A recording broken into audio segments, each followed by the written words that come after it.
Hey, what's up guys? MKBHD here, and this is the Samsung Galaxy S20 Ultra, and it is Samsung's attack of the numbers.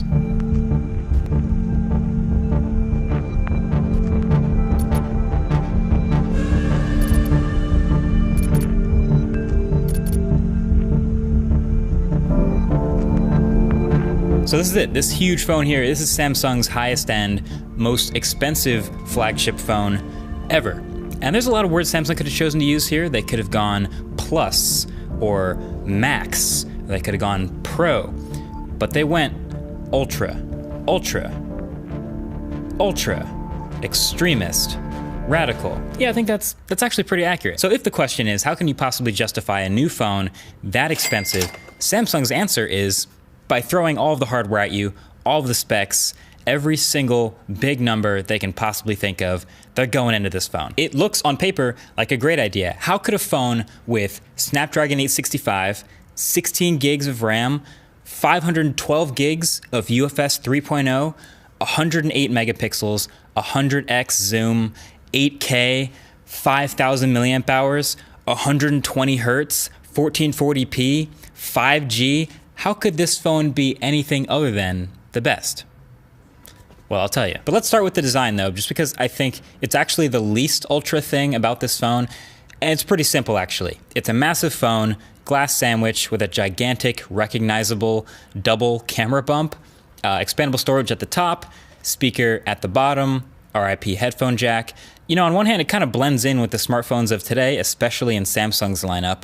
But on the other hand, there's no mistaking it. I actually remember when smartphone displays were getting bigger and bigger, and then they first crossed over 5 inches, like average, and then they sort of evened out at 5.3 inch, and people thought it was kind of getting crazy. And then Samsung, because who else, came out with the Galaxy Mega.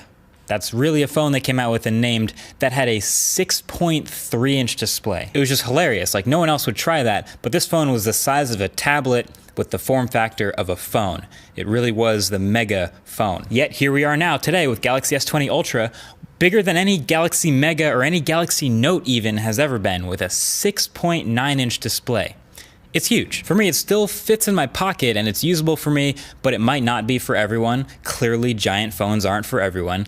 I gotta say though, for an Ultra phone, the color options of glossy black, glossy gray are a bit underwhelming. Of course, channel sponsor dbrand will gladly step up and customize the look on the back, and you can get as wild as this robot camo skin, but don't let that be a cop-out, Samsung. I'm hoping for a little more variety next time. Till then, I'll link that skin below. One thing you do get from a huge phone though is a huge display, so just to give you the numbers, 6.9 inch diagonal, 120 hertz, 1440p. And stop me if you've heard this before, but Samsung has once again made the best display in any smartphone. Best brightness, colors, contrast, best viewing angles of any smartphone display I've ever seen. I feel like I'm starting to sound like DisplayMate. It's the highest A+ I've ever given.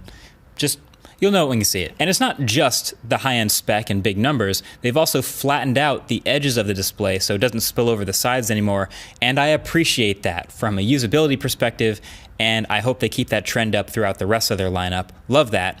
And if I have any gripes, really, it's that the ultrasonic fingerprint reader underneath the screen is basically the same as last year. There's no real substantial improvements, and that's fine. It's still a decently fast and responsive one. And once you learn where it is with muscle memory, it's kind of quick, but I was hoping these would get bigger and faster from generation to generation, and that hasn't happened yet. Now, it is worth noting you don't get all the big numbers straight out the box. This phone is actually 1080p, 60 hertz out the box, pretty basic, and you can either notch it up to 120 hertz or 1440p, but not both at the same time. Personally, I'm picking 120 hertz every single time. I was waiting for or asking for the higher refresh rate from Samsung, and we finally got it, and it's great. The difference between 60 hertz and 120 hertz in like 90% of what you're doing on your phone, which is scrolling, it's fantastic. And then the display also has a 240 hertz touch sense refresh, so no matter what resolution you're in, it keeps it feeling snappy and responsive as expected, which is just what we've seen in these gaming phones that came before it. Now, do I wish they would let us use this phone at 120 hertz and 1440p full resolution at the same time? Yeah, I wish they would allow it. Right now that's disabled. I originally thought it might be a Snapdragon 865 limitation, but it turns out it's not. They just don't enable it because they probably think it would crush battery. But I say, if you're paying $1,400 for this phone and you know what you're getting yourself into, you can still put it at 60 hertz, 1080p out the box, but let us enable it if we really want to. Maybe they can enable that with a software update and just put a little disclaimer, hey, you turn these both on, it'll crush your battery, but you paid for the phone, so you get to turn it on. All right, so let's talk about that battery. 5,000 milliamp hours on the S20 Ultra, and this is one of those specs that usually translates pretty well from paper to real life. The bigger the battery, the better, and this one's getting 2 big thumbs up from me. We know 5,000 milliamp hours is huge, but I was just a tiny bit worried about how well it would do powering a giant, bright 6.9-inch, 120 hertz display.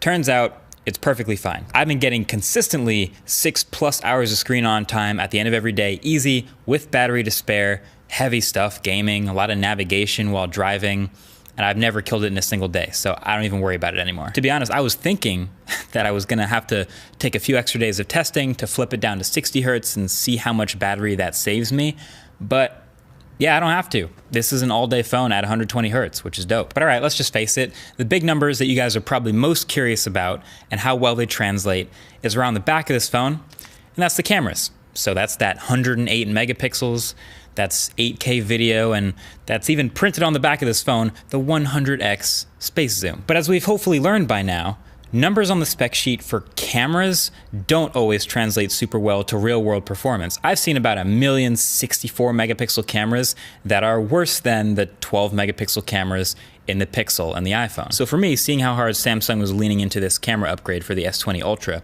my real question at the beginning of this was, hey, can Samsung actually make the best camera in any smartphone? I have a lot of thoughts about this camera. So right off the bat, I'm gonna say this is better in some ways than their previous cameras, but worse in other ways, actually. So it still falls solidly in third place for me. I still prefer photos from the Pixel and the iPhone more often than images coming from Samsung, but that doesn't mean the numbers mean nothing. By default, this main camera is doing binning that kicks out a 12 megapixel photo. And it is the sharpest, most detailed 12 megapixel photo out there, which I love. That's one of the things that's my favorite about it. And these are classic Samsung, bright and colorful, usually bringing up shadows and smoothing out faces, the whole thing. That hasn't changed. There's also the ultra-wide camera, which is the softest of the 3 cameras, but I'm still glad it's there. It's giving us that first person, the fun perspective, and it even has Samsung's much improved night mode in ultra-wide, which some others just straight up don't do. And then there is, of course, the full 108 megapixel mode that can be toggled on. And yes, that did produce a bit more detail, which is useful, especially if you're planning on zooming in and cropping after you take that big photo. But for the difference in file size and the inconvenience of always having to turn it on, I ended up not really feeling like I needed it most of the time. I was happy with the 12 megapixel shots. But if you pay a little bit more attention to that main camera, especially with close-up subjects, there's a little bit more to notice there. So keep this in mind.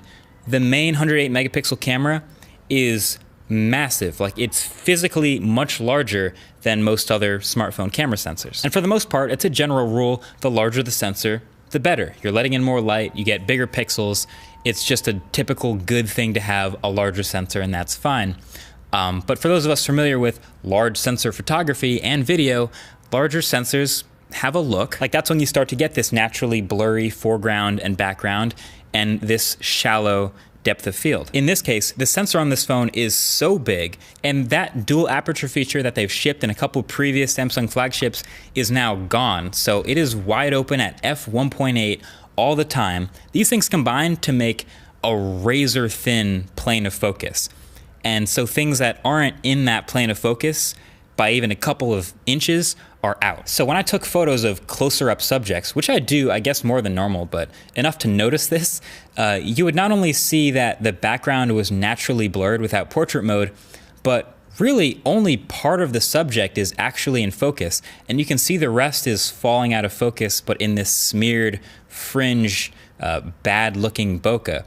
Normally this isn't such a weird thing because with a big high quality sensor and glass, that's just the background falling naturally out of focus. But on these tiny smartphone optics, the bokeh just isn't quite as beautiful, and you really do start to notice the fringing and unnatural looking blurred background now. And I also think that this may have contributed to the autofocus issues you may have heard about on the S20 Ultra. Autofocus on this phone for me has been unusually jumpy and kind of unpredictable, and actually missed focus a few times, especially with close focus and close subjects. And I just haven't had a flagship phone have issues like that in a long time, and I was trying to figure out why. I think the razor thin plane of focus from not having dual aperture mode and probably some not perfectly optimized software has made autofocus on the S20 Ultra feel kind of buggy. Now, Samsung has already promised some software updates that should fix these issues, and I believe they can probably mitigate a lot of these autofocus issues with software. But at the end of the day, you can't beat the physics of having a larger sensor and not so great optics. So I think that fringing and that very sharp fall off of the razor thin depth of field will continue. Okay, Galaxy S20 Ultra will also shoot 8K video. That's a new feature these Snapdragon 865 phones are getting, and that should be right up my alley. So of course I go to test it, and I am very impressed with the images you can get off a smartphone sensor, the stills you can take from the video at 33 megapixels. There's some test clips out there.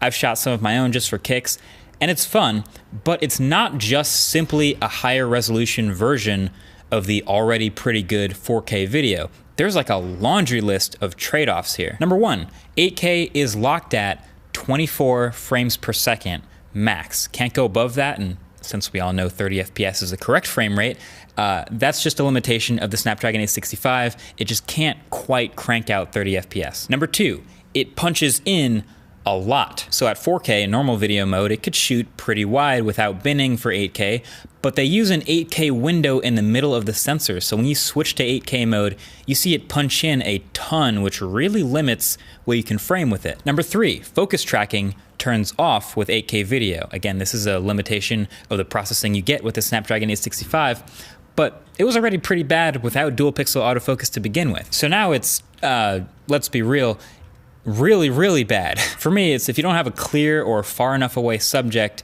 it's gonna be hunting all the time, and that's really distracting and just doesn't look good on video. Then number four, because of how much data is being processed, the amount of time it takes to process from the top line to the bottom on that chip, it takes a little bit of time, and that creates rolling shutter. And to me, it's super obvious, and any footage where you're moving or turning at all just turns into jelly. I've never seen rolling shutter this bad in smartphone video in my life. And then five, the file sizes. It's 8K video, it's going to be huge. It's about 10 megabytes per second. So if you take a 60-second video, you're looking at about 600 megabytes, which is kind of a pain to upload. So all of that combined. So 8K video on this phone, it's great. It's really cool for like sitting still and maybe capturing some slow moving or not so much turning subjects in high resolution. And if you look around, that's what most people are shooting their test clips of. But